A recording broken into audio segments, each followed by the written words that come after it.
I realized, well, the business was in no shape to be sold, and my son was in no position to take it over. He wasn't prepared yet. So I made a decision 3 years ago to 10 times my business, make it 10 times bigger in gross revenue. At the time, we were probably like 150 to 200,000. I probably set that number a month. And so the goal has always been to bring that to over $1 million a month in gross revenue. And that's why I started the 3 escrow companies with top producing agents. That's why I got into association management. So, and know we're going to be in 3 years. And so in 3 years, we have a monthly managers meeting, and I have on there from 1,000 doors, and at the time it was 150 associations and 90 agents, to 2,000 doors, to 500 associations, 200 agents. So we know where we're going, and so that's why we just got to get better at what we do so that we can bring on that many associations and doors and agents and keep our culture, keep our work, keep elevating the experience.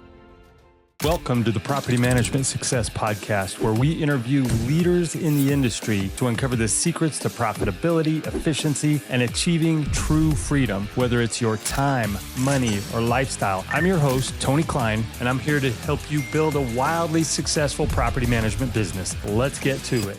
Hey, welcome back, everybody. Today, I am here with Scott Brady, the owner of Progressive Property Management. He's got about 1,050 doors under management. He also runs Progressive Association Management with 175 communities and over 12,000 owners under management. He's partners with the Real Estate Group, which is about 96 agents in Southern California. He's also the general partner in 3 escrow companies, and he's building out a maintenance division. And we're going to skip some of the personal stuff so that you can kind of share that with us, Scott.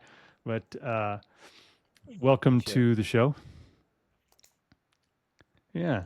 Happy to be here. I remember the first time you and I met, and I don't know if you remember, but we were in Hawaii. We were at a NARPM conference, and you were, I think, brand new really to NARPM, if I remember, and you came and it's my second convention. And second one. Yeah. I don't know what made me decide to go and sit in on your session, because we were right there on the beach, right in Maui, and the beach was calling for sure. But you had a great presentation, and I remember in that moment when I first met you, I'm like, this guy is, he's got something going on, because you were just such an open book and willing to share it, and I've just really loved that spirit that you have. And I said, I've got to get you on so that we can spread that message to, the rest of the people that are listening here in the audience. And so, what was when you first joined NARPM or first came to that conference to present, what was your goal to get out of that? So I come from the real estate world. I was a broker for many years. I've probably sold over 800 homes. And in that world, it's very territorial. It's very myopic. There's no sharing and caring. And I think I was shocked when I went to my first NARPM conference, where here were people willing to share their business models, how they're making money, how they're growing their business. And I think it was such a breath of fresh air for me that I enjoyed those conferences, and it really transformed my business. I met people like Brad Larson and Todd Ortscheit, people like you, and I realized I'd found even though I was a good realtor and I built a great brand, I hadn't built a great business. And I've sensed in that community, that NARPM community, that these were people trying to build great businesses. And I just really, it resonated with me. And I've always tried to give back since that day, because I've gotten so much from the community itself. When did you start getting into property management? You said you transitioned, you were on the realtor side. What did that look like? Because you've grown a good operation now, and a good size one that's bigger than most. What did that transition look like for you? So I was a top realtor in the 90s, late 90s, early 2000s, selling about 80 homes a year. I had built a brokerage with Coldwell Banker franchise, probably had 80 agents, and I was building property in North Orange County. Life was great, and I didn't see the recession coming at all. I was completely unprepared. So I got through it by the skin of my teeth. But once I got through that, I realized sort of the joy of selling real estate had certainly waned. And I realized there was going to be another recession. I lived through the 81 recession. I had lived through the 90 recession. I said, okay, I finally got a little smart, right? I said, but they happen about every 7 to 10 years. I might want to be prepared. And some of my clients got incredibly wealthy in that recession, bought a lot of real estate, bought businesses at a discount, stocks at a discount. And I realized what's key is not assets, but cash flow. Cash flow is key. So I decided, well, what has good cash flow? Oh, property management. So let me do that. So I started the property management business in 2012, 2013, and just slowly grew it from there, building the brand and the business model and the value propositions like I'd done in real estate. I just learned what I'd done in real estate and applied it to property management.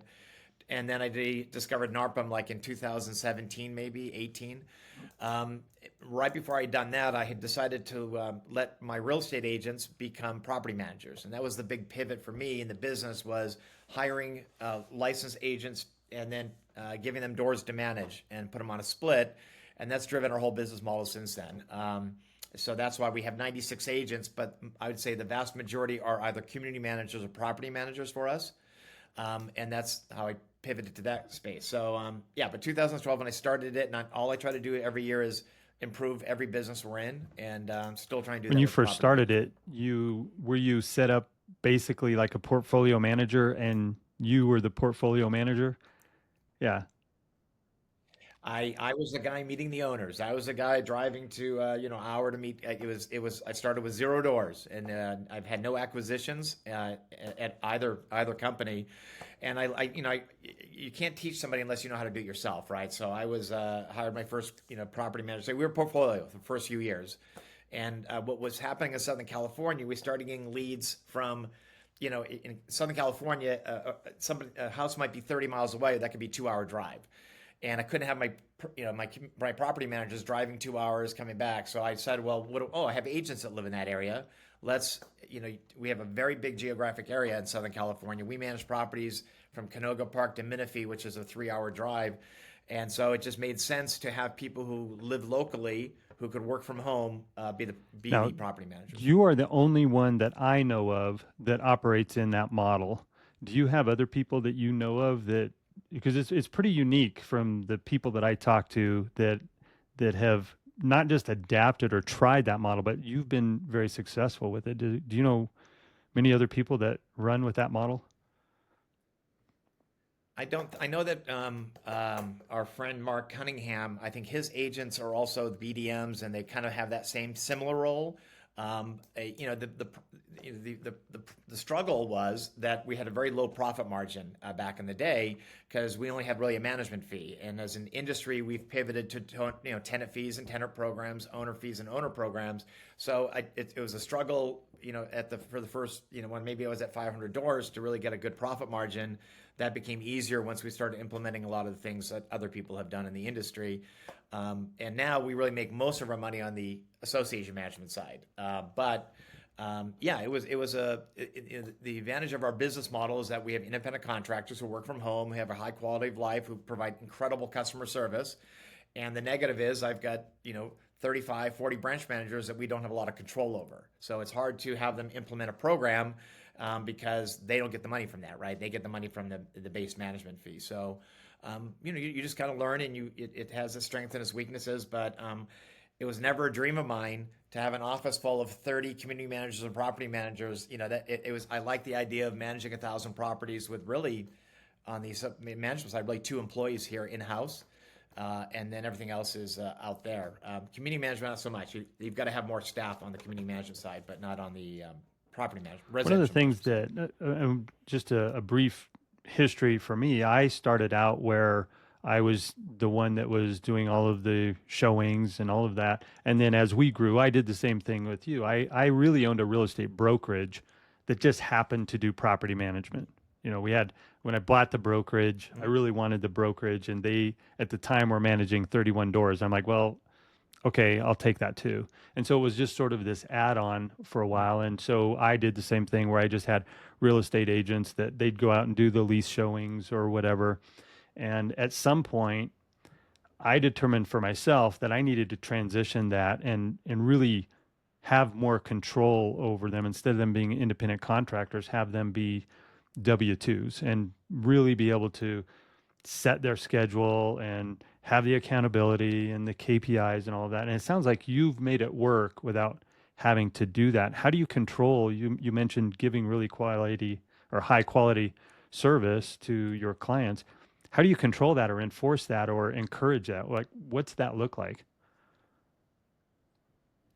So we're very, all I care about for my community managers is customer service and compliance, right? That's what I care about for the property managers. And so we aggressively survey owners. We call owners annually. We ask how their service is, what the manager's doing. We send out physical surveys. I'm very aggressive about Google reviews. We also do a net promoter score. So it's our job in the back office to make sure they're providing that level of service. What I found over the 10 years of doing this model is that if somebody, we all know we have the upset owner or tenant. They call about certain property managers, I know that it's not true. I'll investigate, but I know they've done the right thing. But you get a call about another one, probably it's true. They probably haven't been returning the phone call. So you know who the bad actors are. And what we do is we pull their doors at that point if we think they're not providing that service. So it really, here's the difference. If you have a typical property management company and you've got a property manager managing 150 doors, they don't know the owner's names. They don't know the tenant names. It's very transactional. But if you're managing 50 doors or 40 doors, you know all your owner's name, you know all your tenants' names. You have a really tight relationship with both. And so we find they are able to provide that level of service because ultimately what they want to do is sell every property they manage, right? They're trying to provide this great level of service. So when the owner says, hey, I'm thinking about selling, and they're like, great, can I list that home for you? So it's in their best interest to provide that high level of service to their owners. And I'm assuming you're doing that same thing then on the community association side. Yeah, so we just pivoted this year. So we were doing that same model. We went from 0 communities to about 150 with just independent contractors who work from home, who then deal with the board. But we find that wasn't tenable if we wanted to really attract bigger communities. So that's great for communities that are 20 owners to say 70 owners in size, because the big management companies don't want to deal with them. So they're happy with that model. But we found the bigger communities with, say, 150 to 500 owners, they really wanted more of a traditional model. They really wanted somebody who was working 9 to 5. So we recently we were able to acquire. They actually gave me their division. So we just inherited about 5 community managers. So now we have 2 tracks. So either you can be independent contractor, work from home 100% of the time, and you're going to manage probably smaller communities and no more than 10 of them, or we'll pay you hourly, you get benefits, and you're going to manage the same game, 10 communities or 1,000 owners, but we expect you to manage 2 times your income, fully loaded income. And so we let the people decide if they want to be a full-time community manager or they want to be sort of a part-time community manager. We give them both. Did I hear you options. did I hear correctly that you earlier said that the community management is the more profitable part of the business? Right now it is. So that industry, I just came back from a software conference, and that industry was totally changed over the last 5 years between COVID. But more importantly, so I sit on about $30 million, and we manage now, let's call it, 175 communities. And the bank credits on $30 million are substantial. Everybody do their math at home, but it's a lot of money. So what happened was, and let's say I've been doing this. Let's say I had been doing this 10 years, and I now have actually more like $100 million I'm sitting on, that like my competitors do. Well, they were getting 0 bank credits because rates were 0% for all those years, right? For 7 or 8 years, they weren't getting bank credits because 100 million didn't mean anything. Well, all of a sudden, these people now were getting bank credits of $200,000, $300,000 a month. So that allowed them. And the banks wanted them to go get more assets, right? So they went out and they basically eliminated the mid-sized companies in my marketplace over about a 3-year period, just bought them all out. Because their income is not just the management income, which the mid-sized companies typically 90% of their revenues from management income. These companies are making money on bank credits, escrows, maintenance, project coordination. So basically, now in the marketplace, there's very few people left standing. I'm probably there's probably 10 really big management companies in Southern California that manage thousands of HOAs. And now there's probably maybe 10 or 20 mid-sized companies. So we find ourselves in a gold mine, and there's gold everywhere. So we are really growing that side of the business pretty aggressively. And the thing is, nobody wants to get into association management. Everybody wants to get into residential management. That's easy. Just tell the Department of Real Estate you're in management. But nobody wants to do association management. So there's a big moat around that business. I mean, there's a huge moat around that business.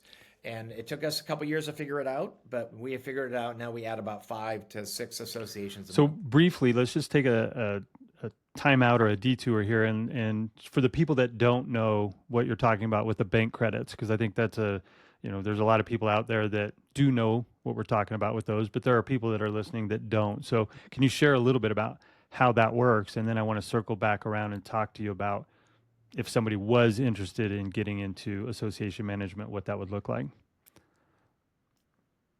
Yeah, it's kind of a funny story. So I knew bank credits because on residential we have about $2 or $3 million in security deposits, and we get our $6,000 or $7,000, which we can use for software and the expenses everybody's familiar with. And so when I got into association management, I remember calling my banker and I said, hey, I've got 5 million.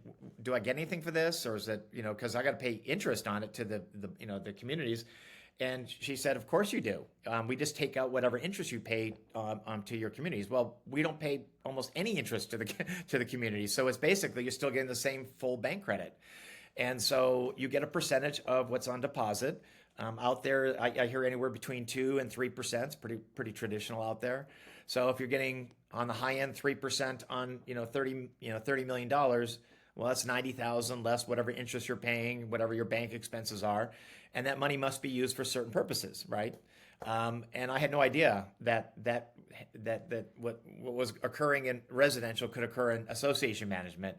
And so and then the other big source of income, when I say escrow, when somebody sells a property in an association, you charge them a transfer fee, you charge them a demand fee, you charge them for governing docs, and that runs, typically anywhere between $700 to $1,000 in California.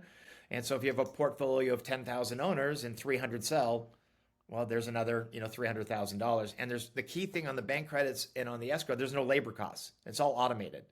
So you're making all this revenue without any offsetting And labor are those costs. bank credits something that you have to ask for and make sure you use, or do they give them to you and they live forever, or how, They unfortunately they died. So at my bank, you've yeah, got to use them by January 31st. But once again, without getting in the weeds, you can be very yeah. creative on how you burn those credits.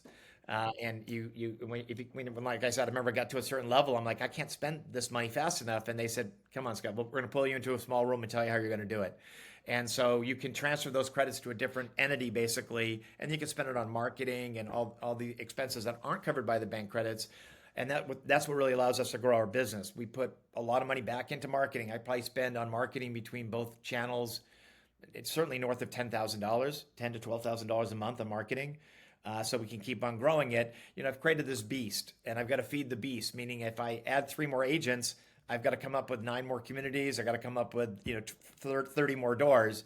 So it's sort of we're always kind of growing because we constantly have to feed Okay, so the you've sold managers. me, you've sold to some of the other people that are listening. We're going to jump into community management. So what are some of the big lessons you learned in trying to do that when you first got started? And if things have changed because of COVID and the regulations and all of that, we what you learned and maybe how that might be different if you were going to start today.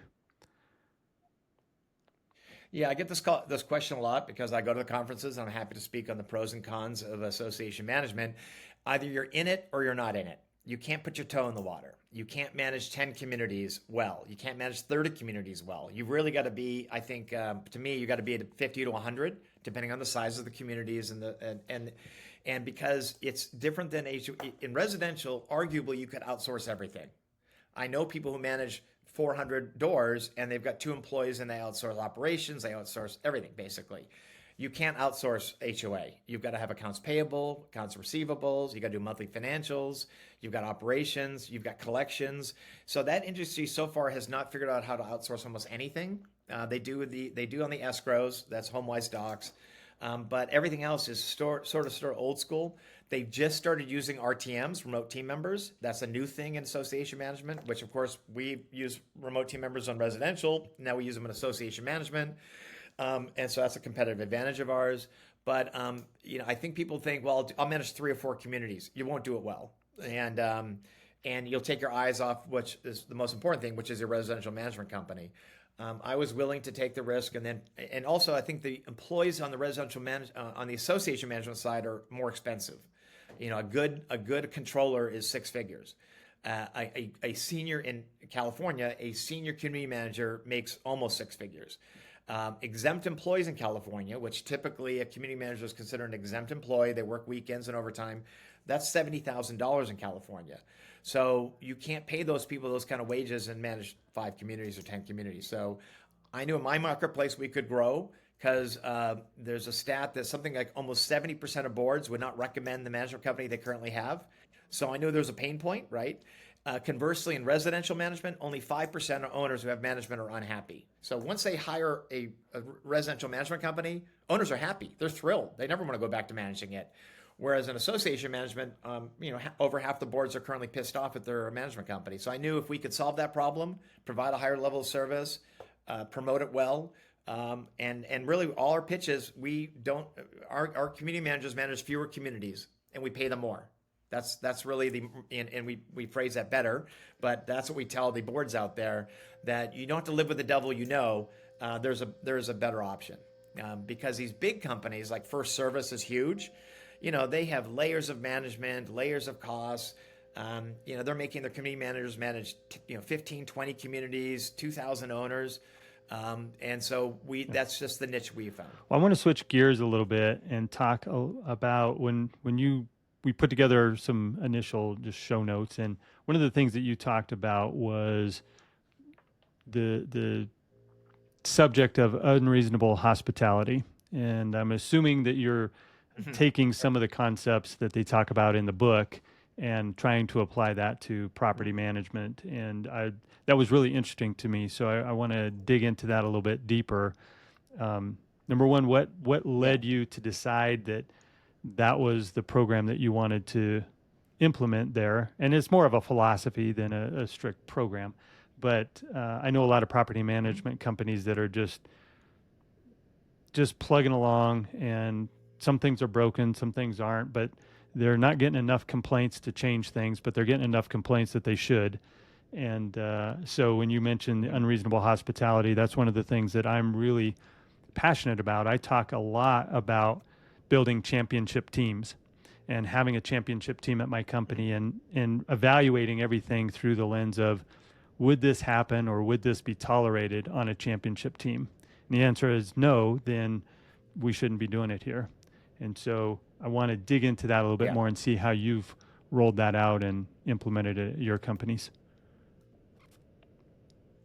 Yeah, so my son runs a residential division, and I have somebody who runs the association. So my job here, in my opinion, is to care about the business. That's my job as the CEO, and to make marginal improvements wherever I can, to make us a better organization. So I had read that book, and part of my pet peeve about both channels is that we're very reactive. We're not proactive.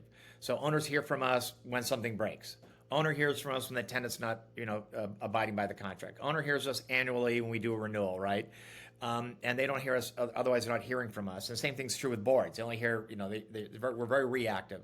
And I read the book. So the book, if people aren't aware of it, the show The Bear is based on that book, and the restaurant and the Bear. And the man who wrote the book was the co-owner and general manager of the #1 rated restaurant in the world, 11 Madison in New York. Was, not anymore, but it was at the time. And when he realized if people are going to spend $400 for a meal, it's got to be more than the food, right? That's they've got to create an experience that elevates, basically, that goes beyond what they even expected. And examples in the book where they didn't have a maitre d' behind a thing, and you went up and said, Scott Brady, table of 2. When you open the door, they recognized you because they Googled you. They had they had your face right on their form. Hey, Mr. Brady, come on in. We know you're celebrating your birthday, whatever it might be. One of the favorite things in there was a couple. Another example was if you're doing a toast because you're getting engaged, they would have Tiffany flutes. Tiffany are very expensive, and after they did the toast, they'd give them the flutes. Or a couple were there and they were complaining they never had a New York hot dog when they were in town. It was a great meal, but they wished that they would have gotten a New York street dog. And of course, they ran out, got the street dog, chefed it up, make it look really pretty, and gave it to them as well. So the idea was, well, what can we do in our industry that really surprises and elevates the experience? And so we started implementing.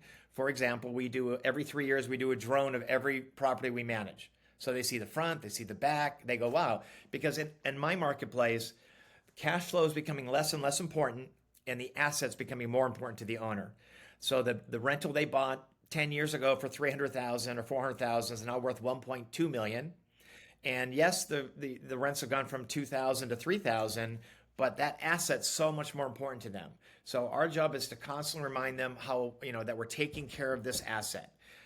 So a drone video, we're being much more proactive in our communications, doing Zoom calls with our owners, updating on laws. We're reaching out to every owner annually, calling them 6 months, into the year. We rolled out an owner benefits package. So in California, in my opinion, within a few years, you're not going to be able to charge any more tenant fees or tenant programs. We already just banned a posting fee this year. We banned application fee unless you allow first qualified. It's a tack on all the fees. So we are pivoting to owner programs so that that really address the asset issue. So for example, we roll out an owner benefits package where for 3 different levels, you call it 39, 69, or 99. So for the least expensive one, we check your furnace, your AC, put in a filter in the furnace. We flush the water heater, check all the indoor plumbing. So now you're going to have 3 people visiting the property every year, checking their systems and doing preventative maintenance for that. And the owners love it. And of course, the vendor loves it because now they've got customer acquisition. And when the water heater goes, they have a relationship with the owner. Tenant likes it because you're taking care of the property. So we rolled that out recently, and owners love it. So so whatever you can do. On the association management side, for example, when we get a new association, we buy for them a gavel and a block, and we put the name of the community on it, and we mail it to the president. And so we do a logo for our bigger communities so they feel special. So it's trying to constantly elevate the experience for your clients. We don't do a huge effort with tenants. We send them the holiday card. They like that. But I think the most important people in our portfolio are boards and residential property owners. Those are the 2 people we've got to. Have you seen, and I don't know, I know your market is really large, so I don't know if this applies across the board, but it would seem like with these owner benefit programs or with the extra things you're doing to try to be proactive, that it's helping you to grow the portfolio, not just make them sticky where they're happy and don't want to leave, but is that generating referrals, or is it generating them buying more properties, or are you able to track that? We do track it. So our churn's way down. Nobody's buying investment properties in Southern California. Just doesn't pencil. But they're not selling them, right? So we probably lose maybe 20 properties a year out of our port. We have like 11, I think we're 1050 right now. And we're adding doors, about 10 doors a month. And more importantly, about 2 years ago, we made the decision to get rid of all of our multi-unit buildings. Or the owners that had like 30 or 40 properties, because they cared about the cash flow. They didn't care about the asset. And they wanted 3 quotes, and I said, it just wasn't a fit in our portfolio. We really want to target out-of-state owners who own 1 or 2 properties in Southern California who really care about the asset. And so we got rid of probably 150 doors, and we've replaced them with the doors that really appreciate our services. So it's our revenue that's gone up. Our revenue has gone up probably, even though we manage the same number of doors now, our revenue is up 30%. And every new door we bring in fits that criteria. So we're trying to get our revenue per door from, it was like 200. We're trying to bring it up to 300 now using these. One of the things in the show notes you had mentioned was using events and different programs. And I know we mentioned the resident or the owner benefit package, but what are the events that you're talking about? Well, for example, in 3 weeks, I'm having a board director success seminar, and we invite all our boards to come into the office, and it's a 3-hour presentation, and we have an attorney, we have a reserve specialist. We also invite boards we don't manage. So we have a mix of probably 75% who currently use us and 25% who don't. And we bring them in and we say, here, we're going to help you become a better better director, a better board member. And they love it. They're so appreciative. And we videotape that. We've got it on the website now. So here's the last one. And then we do videos of happy board members. So it's and our Google reviews, we encourage them to do Google reviews. So now I think we're the only association management company in Southern California with almost 300 5-star Google reviews. Usually they're just horrific when you go to the Google reviews of a HOA. And on the residential side, we'll hit 500 by the end of the year. So we're very aggressive about getting reviews And as you know, you're going to get bad reviews, but if you have 10 glowing reviews and one, Yeah. if I could, I'd give them 0-star reviews, Yeah. then It's you're one in of the pretty good things shape. that we, through my coaching, consulting, we focus on growth and how can you grow? And Google reviews by far is just, if, it's that it's authentication of authority, I guess, I don't know how else to put it, but people go online and see, not only do you have a 5-star review, or 5-star rating or 4.6 or whatever, but you've got multiple reviews. And so what we look at is where are the touch points, and how do we ask for, and when do we ask for those Google reviews? Do you guys have a set program that you kind of like, at this point it triggers asking for a review, or how does that work? Correct. We have RTMs that reach out after any vendor has done the work and the tenant's happy. Could you post a review? We we tell the nice thing about having 96 agents and now all these staff members that they can go out to family and friends and get them, and we give a cash reward. I think what the reviews really reflect. I've been talking to boards about this because we just brought on 30 new ones, so I've been having this dialogue quite a bit.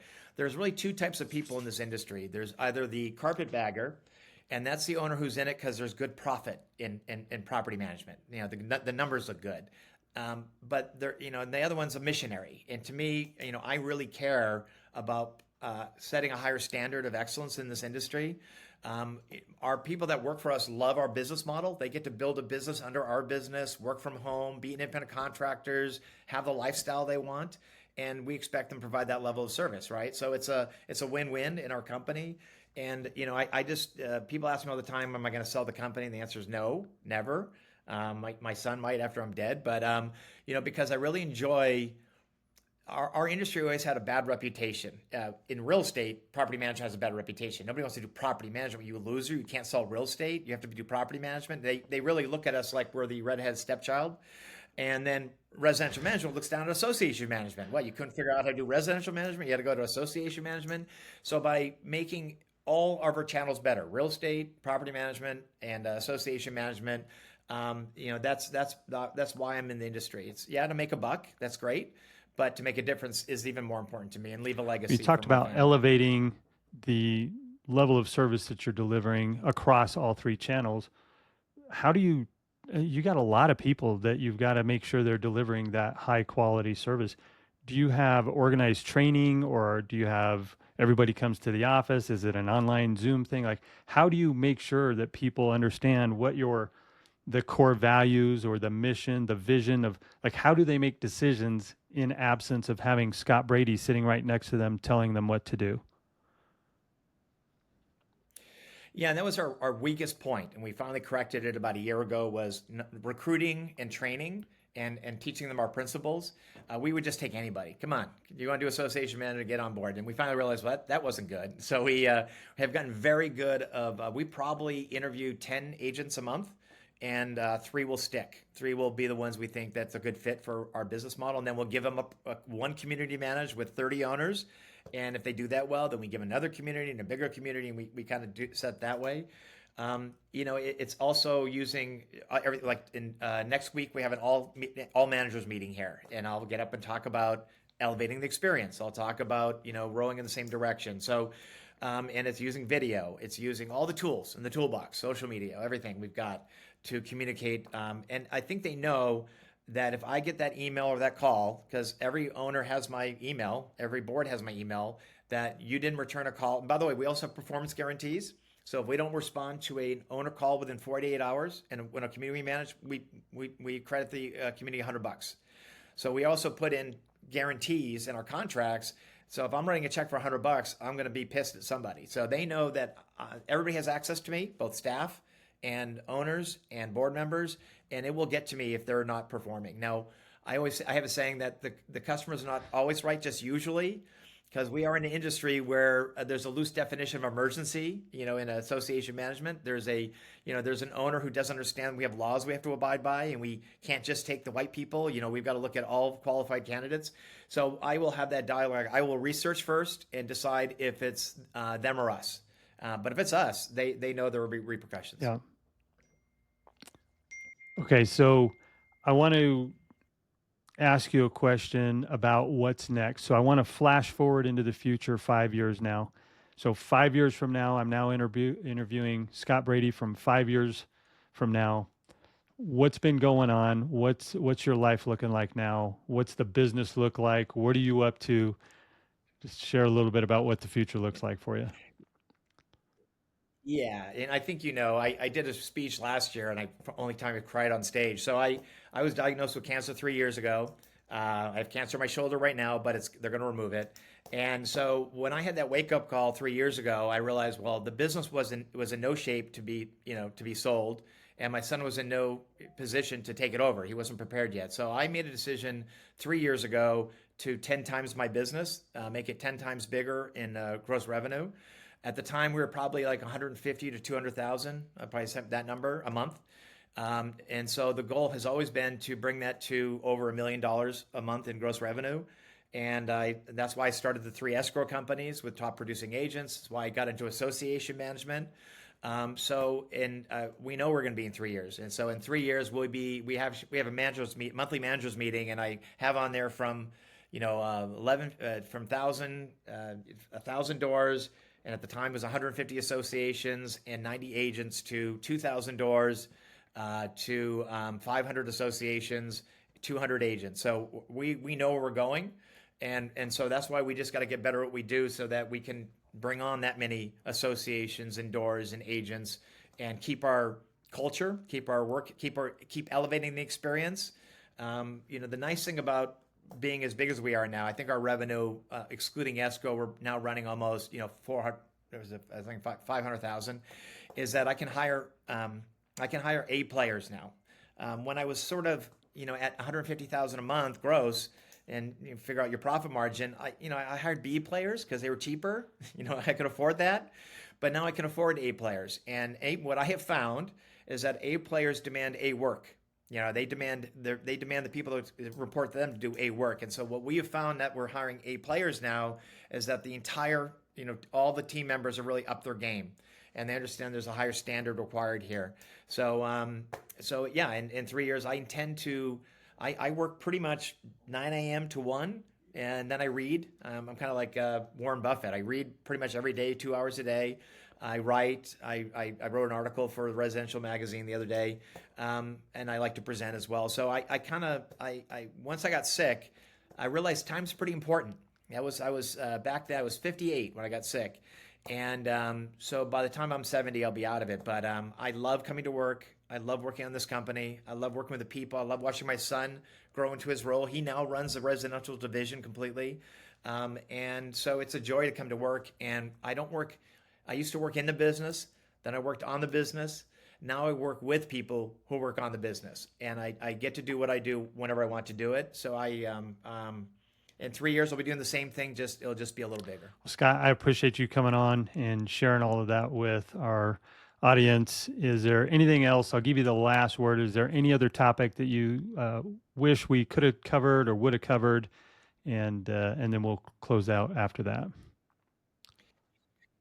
I would tell everybody I always resisted consultants and people helping me. I could do it. I could figure it out. I'm a really smart guy, and I've realized I'm not that smart, and I'm not that good at everything. So I encourage people to hire consultants like Tony, like Deb, like whoever. Pick your poison, and have somebody come in with a fresh set of eyes to your business and show you your weaknesses are. And it's hard to take criticism. We want to think everything's perfect or as good as it can be, and it's not. And particularly residential and association management, you got to have great processes, great systems, great SOPs, great KPIs, so you can hold your people accountable. Because if you don't have those things, here's what I found: they'll make it up as they go along.